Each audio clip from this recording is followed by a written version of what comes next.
Hi, blending mode addicts. Because if you have done every lesson up to this point so far, we've done almost 30 lessons. This is 28, I think, and that makes you officially an addict. If you haven't been doing them with us, go to www.hummiesworld.com, look for the classes, look for the blending mode class, and start them from beginning.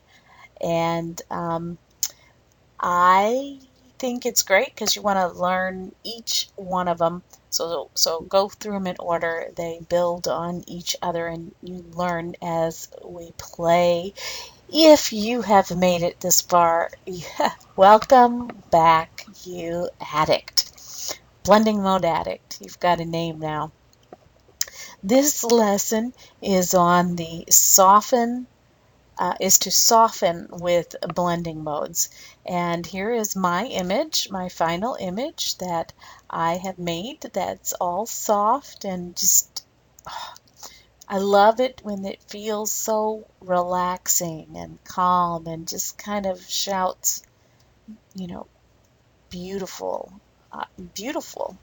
And you just want to look at it and you want to breathe it all in and love it all out, hence my text. So, let's deconstruct and reconstruct and show you how to make a softened one, which is a little bit different than the dreamy that we did in the last lesson. The dreamy was blurred, just kind of like, you see in TV shows and movies where they are trying to say that somebody is dreaming and it looks all kind of hazy and blurry. That was the last lesson. This one keeps it, it softens it, but it keeps it sharp. This is a photo of some mums that I took, well, you guessed it, on a wine trail. I take a lot of photos on wine trails. Was in the fall. It's kind of a pretty photo. And to soften it though, I'm going to duplicate it. You can duplicate it in whatever manner you want. Control J, drag it down to the new layer icon, right click, any number of ways. And then we're going to desaturate this layer.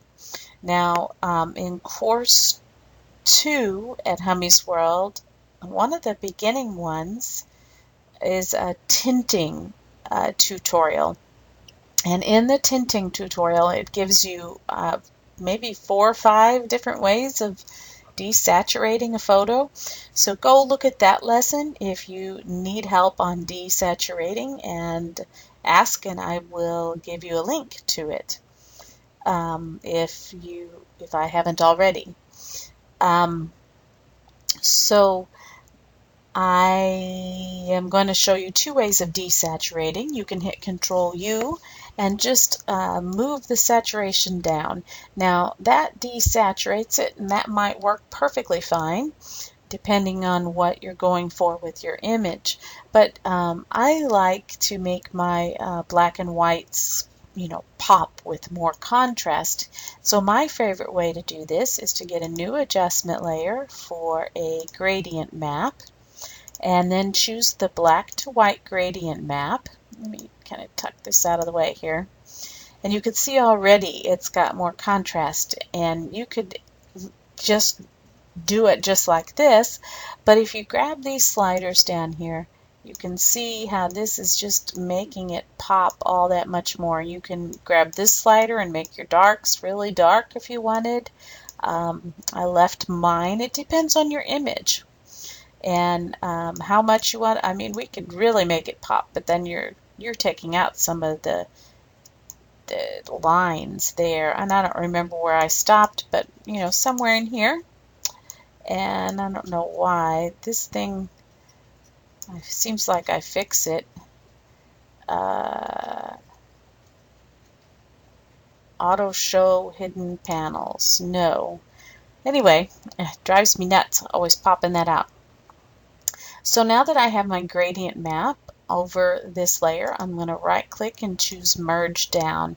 Now I have a great black and white over my color photo, and I'm going to go up and use the lighten blending mode, and just like that we have a beautiful image. I believe it's the lighten. Yes.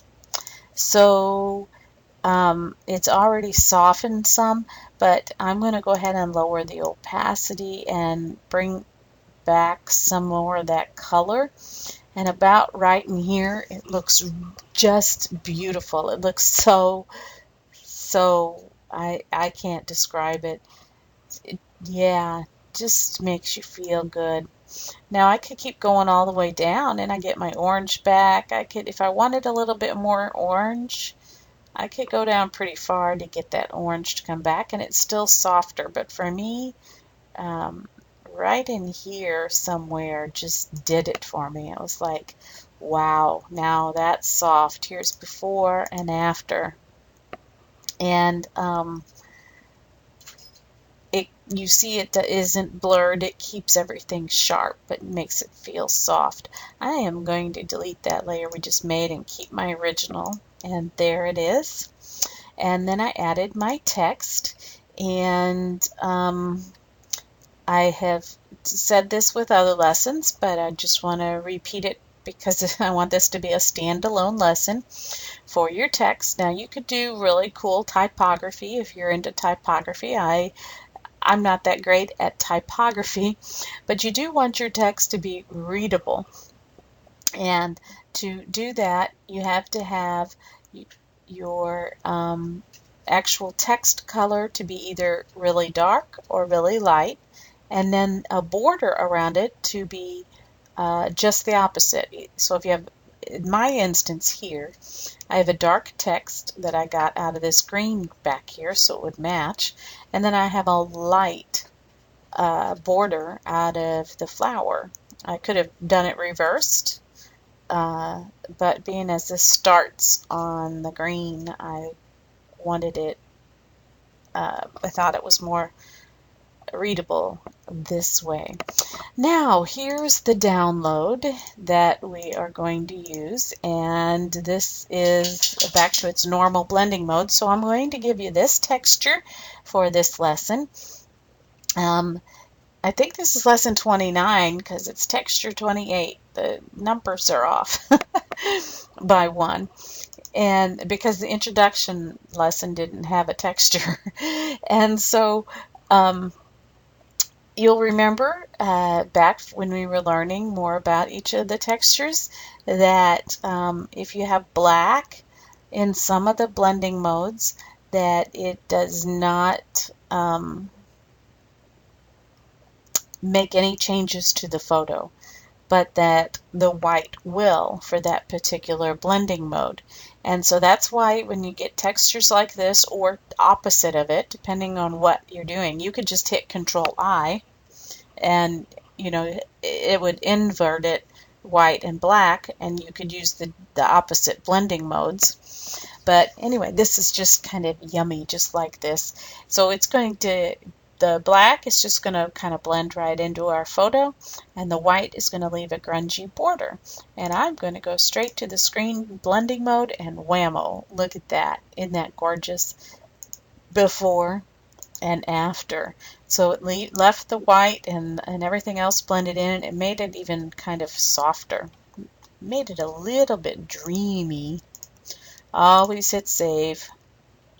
Let's zoom in here though. You can see some of this yumminess going on. Oh, I love it, love it, love it. So before and after, and how some of that is working to change the background, that green in there, and it just it reminds me of what they put on the front of a birthday or anniversary or get well card. That's what that reminds me of. That you could make your own cards now. There you go. There you have it. And put, this on the front of a card. Doesn't that just feel beautiful? I could just sit and look at it. I need to print that out and hang it on my wall, or put it in the shower wall so I can look at it every morning. Anyway, something put it by my mirror in the bathroom. That might be a little better. So I could look at it every morning to start my day off calmly. So here's your lesson for this. It is to just make a soft image. You don't have to do the text. You can do whatever you want. But to make a soft image, and you're not limited to just the one texture like in the first set of lessons. You can use any texture you've downloaded at Hummy's World and use multiple ones if you want, but please get a screenshot of your recipe in your layers palette and share with us which textures you used. And that way, if somebody wants to try to recreate what you've done, they can do so. So we want to know which textures you did, and if anything, just write it out, even if you don't get a screenshot, and what blending modes you used with those textures, and if you were using some layer masks and you got a screenshot of this, that would kind of help people too, because we're all learning from each other. That's what the fun part of this class is, to see what others do and go, I want to do that too. Don't try to jump ahead on lessons though. There are some things we haven't done yet. That's been kind of a rule though. But you're free to use any textures and just make something soft and just make me breathe it in.